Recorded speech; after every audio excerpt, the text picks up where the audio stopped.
কোনো আলেম বা সম্মানিত ব্যক্তি যদি আসে তাহলে তার সম্মানে দাঁড়িয়ে যাওয়া যাবে কি?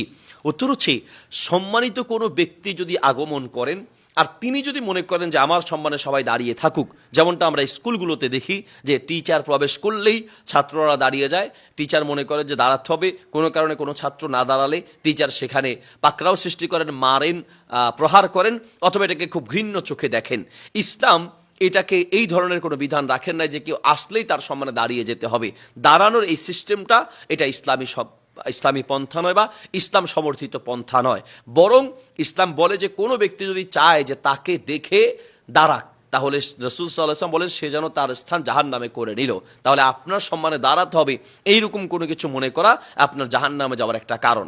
বাকি কোনো একজন সম্মানিত ব্যক্তি আসছে, তাকে স্বাগতম জানানোর জন্য এগিয়ে গিয়ে তাকে ধরে নিয়ে আসা, যেমনটা যায়েদ রাদিয়াল্লাহু আনহুর ব্যাপারে পাওয়া যায় যে তাকে উঠে গিয়ে একটু এগিয়ে নিয়ে আসা হয়েছে।